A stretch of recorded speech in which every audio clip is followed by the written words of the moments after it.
오늘 이 새벽에 우리에게 주시는 하나님의 말씀은 레위기 1장 1절에서 9절의 말씀입니다. 구약 성경 146면에 있는 레위기 1장 1절에서 9절, 거룩한 하나님과 죄인의 만남, 예배자인과 관람자인가라는 제목으로 하나님 말씀 증거하겠습니다. 레위기 1장 1절부터 한 절씩 교독하겠습니다. 여호와께서 회막에서 모세를 부르시고 그에게 말씀하여 이르시되 이스라엘 자손에게 말하여 이르라. 너희 중에 누구든지 여호와께 예물을 드리려거든 가축 중에서 소나 양으로 예물을 드릴지니라. 그 예물이 소의 번제이면 흠없는 수컷으로 회막문에서 여호와 앞에 기쁘게 받으시도록 드릴지니라. 그는 번제물의 머리에 안수할지니 그를 위하여 기쁘게 받으심이 되어 그를 위하여 속죄가 될 것이라.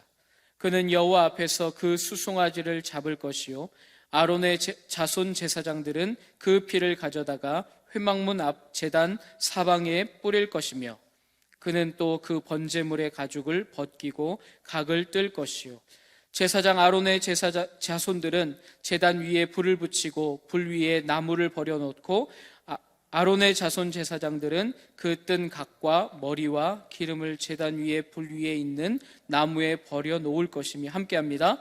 그 내장과 정강이를 물로 씻을 것이요 제사장은 그 전부를 제단 위에서 불살라 번제를 드릴지니 이는 화제라. 여호와께서 향기로운 냄새니라. 아멘. 레위기는 모세 오경 중에 가장 가운데 위치한 책입니다. 그렇지만 모세 오경은 창세기부터 신명기까지 원래는 한 권으로 구성되어져 있기 때문에 이 레위기 1장과 출애굽기 4장은 이렇게 한 장으로 맞닿아 있다라고 우리가 보고 이해하는 것이 훨씬 더 하나님 말씀의 뜻을 깨닫는 데 용이합니다. 출애굽기는 요셉을 알지 못하는 바로에 의해 노예로 전락한 이스라엘 백성들의 이야기로 시작을 해서 하나님께서 모세를 부르셔서 이스라엘 백성들을 출애굽, 또 홍해를 건너게 하시고 또 시내산에서 출애굽기 19장 6절의 말씀에 너희가 내게 대하여 제사장 나라가 되며 거룩한 백성이 되리라 이렇게 선언하셨습니다. 한 나라 이스라엘이 하나님의 백성이 되는 선포식이 바로 출애굽기 19장이 되고 그 이후에 하나님께서 이스라엘 백성들에게 십계명을 주셨습니다. 십계명을 주셨는데도 불구하고 이스라엘 백성들이 하나님의 백성답게 살아가는 방식을 알려주셨음에도 불구하고 아론과 이스라엘 백성들은 금송아지를 만들어서 이게 하나님이시다, 우리를 애굽에서 구원해낸 하나님이다라는 우상, 하나님께서 정말로 가증스럽게 여기시는 그 우상을 만드는 그런 죄를 짓고 말았습니다. 모세는 그때 하나님의 그 진노에 하나님 앞에 나아가서 간절하게 기도하면서 이 백성을 살려달라고 기도합니다. 그리고 나서 하나님께서 그 진노를 거두시고 이스라엘 백성에게 다시 언약궤를 만들어 주시는데 그 이후에 했던 것이 무엇이냐면 부살렐과 오홀리압이라고 하는 이 장인들을 선발을 해서 성막을 만들게 됩니다. 성막을 만들고 나서 그 성막 가운데 하나님의 영광이 임했다라고 하는 것이 출애굽기 40장 마지막의 모습입니다. 이것이 레위기 바로 앞 그리고 출애굽기 마지막 장의 모습인데 성막이 완성되어서 하나님의 임재, 하나님의 영광이 그 속에 가득했다라고 하는 것으로 마치고 난 후에 이제 레위기가 시작이 되는데 그러면 레위기는 어떤 내용을 담을까요? 그 성막 가운데에서 하나님께 제사 드리는 방법으로 시작을 합니다. 그런데 우리가 단순히 레위기를 제사 드리는 방법으로 제사 드릴 때에 필요한 것들을 소개하는 그런 것으로만 그치게 되면 마치 우리가 새로남 예배당, 새로남 교회 예배당 가운데에서 우리가 예배만 드리는 것으로 새로남 교회를 소개하고 이 공간을 소개하는 것에 그치는 것과 같은 것입니다. 우리는 새로남 교회 예배당에서 무엇을 합니까? 먼저는 하나님께 거룩하게 예배를 드리고자 이곳에 모입니다.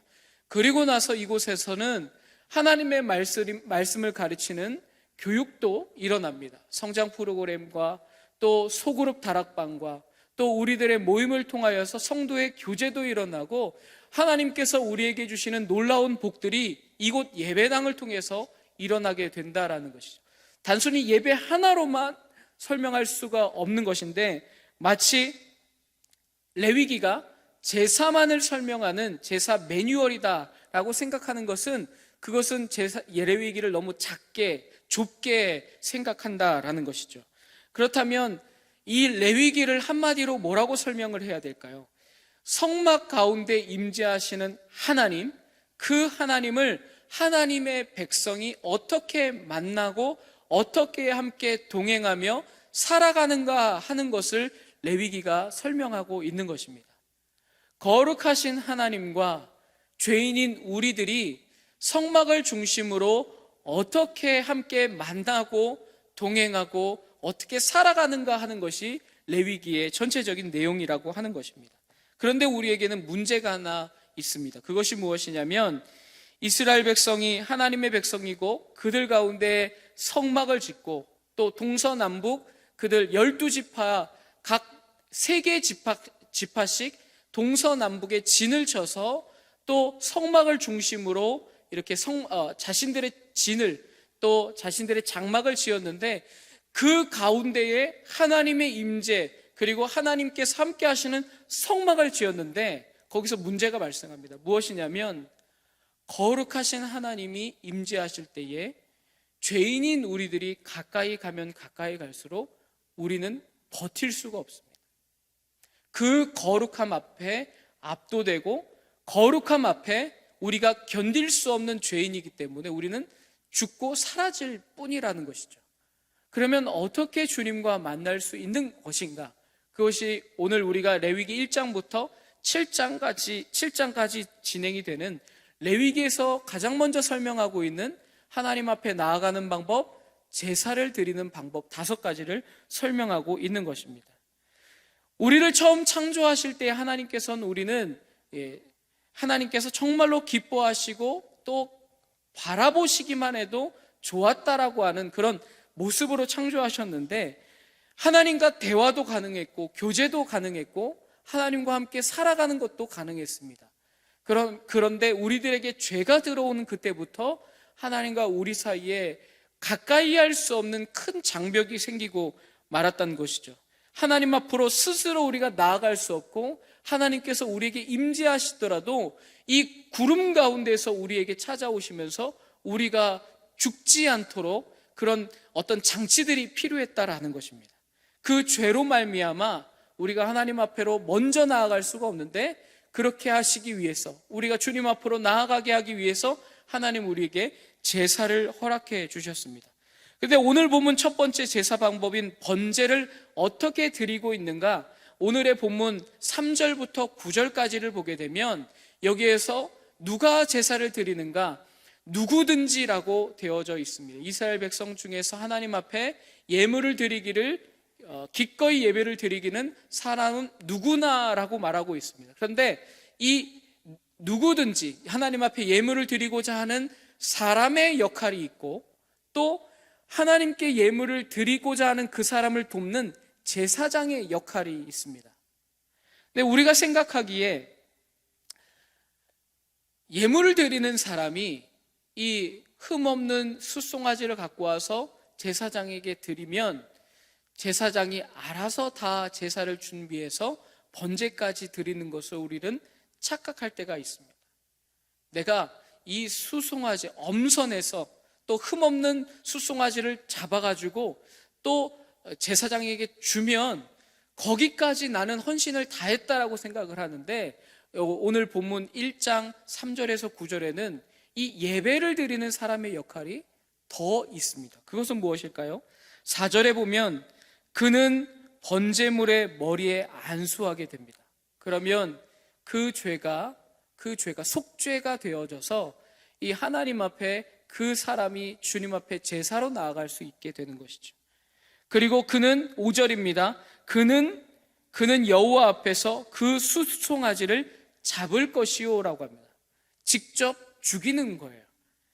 예물을 드리는 자가 수송아지를 직접 죽이는 것이고, 6절에 보면 그는 또 그 번제물에 가죽을 벗기고 각을 뜰 것이요. 예물로 드리려는 수송아지를 죽이는 것도, 또 그리고 가죽을 벗기고 각을 뜨는 것도 제사장들이 하는 것이 아니라 하나님 앞에 나아가고자 하는 성도의 역할이라고 하는 것입니다. 그러면 제사장들은 무엇을 합니까?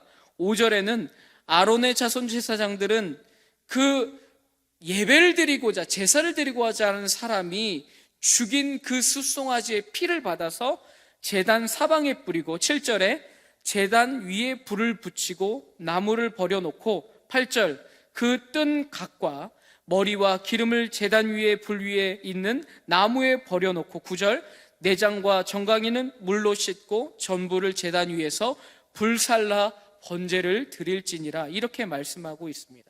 제물을 드리는 자가 자기 수송아지를 죽이고 또 안수하고 또 각을 뜨고 거기다가 버려놓는다라는 것입니다.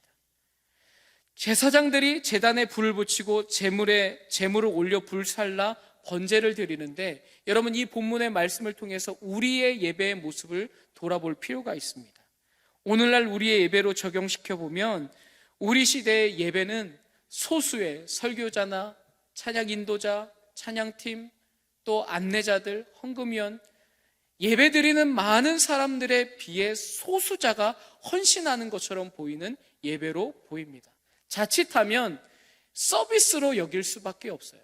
자칫하면 내가 이제까지 또 예배를 위해서 아침 일찍 일어나서 단장하고, 또 때론 주차가 어려워서 그 주차하는 공간을 내가 확보해서 여기 예배당까지 와준 것만으로도 내가 모든 것을 다 했다, 충분히 다 했다라고 하는 그 헌신의 한계를 지어놓고 이곳에 앉았을 때에는 서비스 받으려고 하는 관람자의 입장으로 하나님 앞에서 드리는 예배에 구경꾼으로 전락할 가능성이 많다라는 것입니다. 그러나 그렇지 않습니다. 예배는 자신이 직접 예물을 가지고 와서 그 머리에 안수하고 죽이고 각을 떠서 하나님 앞에 내가 이렇게 주님 앞에 나아갑니다라고 하는 거룩한 헌신으로 나아가는 것이 바로 온전한 예배인 줄로 믿습니다. 오늘 본문을 통해 우리가 생각해야 될 것은 무엇입니까? 나는 예배를 드리는 예배자입니까? 온전한 예배자입니까? 아니면 관람자입니까? 하는 것입니다. 거룩하신 하나님은 우리를 위하여, 우리를 만나시기 위하여, 또 우리를 위하여, 우리의 죄를 위하여 예수 그리스도를 십자가에서 죽으시기까지 우리를 위하여 사랑의 모습을 보여주셨는데, 우리는 예배자로 나아갈 때 우리의 헌신은 우리가 직접 한계를 지어놓고 더 이상은 나는 나아가지 않겠습니다 하는 그런 모습인가? 아니면 하나님 나의 온전한 예배를 받아주시옵소서, 나의 인생과 나의 물질과 나의 마음과 온 정성을 주님 앞에 드려오니 나의 모든 인생을 받아 주시옵소서 하는 마음과 정성을 다해 드리는 예배자입니까? 사랑하는 여러분, 이곳에 모인 사랑하는 여러분, 또 추석 가운데에도 새벽을 깨우셔서 주님 앞에 나온 여러분, 하나님 온전한 예배자로 주님 앞에 주님을 기쁘시게 하는 여러분 되시기를 예수님의 이름으로 축복합니다. 기도하겠습니다. 우리에게 생명 주시고 또 우리에게 하나님의 백성 삼아 주시며 하나님 자녀 되기 위하여서 우리를 대신하여 십자가에서 죽으신 우리 구주 예수님, 그 예수님을 이 땅 가운데 보내주신 사랑으로 충만하신 하나님 아버지, 하나님 그 사랑에 감사와 찬양과 영광을 올려드립니다. 하나님 우리의 인생 그렇게 값지게 하나님 주님의 피값 주고 사신 새로운 인생, 이후로는 온전한 예배자로 살아갈 수 있도록 주여 인도하여 주시옵소서. 예배의 구경꾼이 아니라, 예배의 서비스를 받으러 오는 것이 아니라 하나님 나 자신을 온전히 드리며 주님 앞에 예배하는 온전한 예배자로 우리를 불러 주시옵소서. 하나님 앞에 그렇게 나아가는 우리들 되게 하여 주시옵소서. 추석 명절에 가족들과의 만남 속에 하나님, 우리의 심장 속에 거룩하신 하나님의 임재를 하나님 생각하며 주님의 말씀을 전하고 주님의 사랑을 전하고 하나님의 영광을 드러낼 수 있는 우리들이 되게 하여 주시옵소서. 오늘도 우리를 만나는 모든 가족들과 친지들에게 주님 사랑 전하기를 간절히 소망합니다. 그렇게 우리를 인도하실 우리 구주 예수님 이름으로 기도드립니다. 아멘.